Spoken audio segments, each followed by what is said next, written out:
Hi, my name's Ian Puddick. We're here at Old Bakery Gin. This is my colleague George, partner in crime.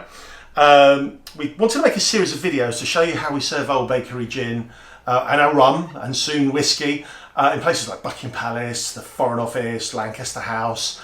You've all seen TV programmes where they're making drinks, cocktails, even food, and you think, do you know, I'd love to try that at home, but when you get there and you try it, it's actually a bit more difficult than you thought, and you sort of give up. Well, I've certainly done that. But the objective of this video is to show you how we serve our drinks in about 30 to 40 seconds max. So it's really simple. You can make it at home, and obviously you'll end up with a really simple, refreshing drink that's not complex, but is really tasty. This particular drink we're going to have today is what we call our garden party gin. We can't talk about the origins of it, we're not allowed to. What's different about our pink gin and all the other pink gins? Well, there is no flavourings and colours. So when you look at different bottles, they will be slightly different colour because we just haven't coloured it. If we want them all to look the same, we can colour them artificially. Well, we haven't done that. So this is Old Bakery Gin with some black pepper, some fresh strawberries. It's absolutely delicious. George, over to you. Thank you, Ian. So, strawberries, thinly sliced, and you want about 2 or 3 strawberries, so quite a lot of strawberries actually in the glass. It works even better if you can soak them in gin for 10 minutes beforehand. And a big handful of mint. Might look like a lot of mint to put in a drink, but once it's in there, I promise you it won't taste too minty. It'll just be right. And actually add some black peppers. So I'm pouring in a couple of black peppers. You'll get more flavour if you actually grind the pepper in, but you may need a toothpick.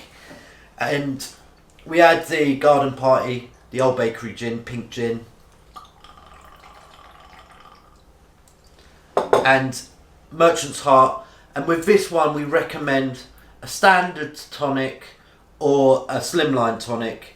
It doesn't need a flavoured tonic. There's enough flavour actually in the gin itself.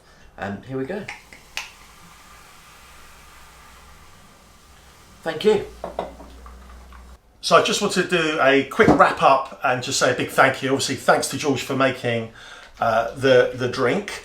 But more importantly, more important than George, I can tell you that now for free.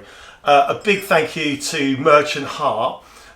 We position them as they're a Japanese company. It's a Japanese brand for really supporting us and working with us and trusting us. Really, who would trust a bunch of plumbers that said that we were going to try and go places?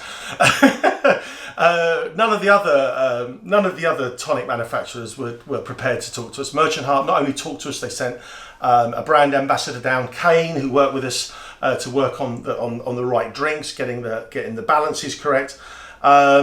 So yeah, big thank you to Merchant Heart for everything you've done, and obviously wherever we go, whether it's Buckingham Palace, the Foreign Office, the Royal Navy, or the Ministry of Defence, Merchant Heart are always with us, and they're always an important part of our gin package. So Merchant Heart, thank you so much for your support.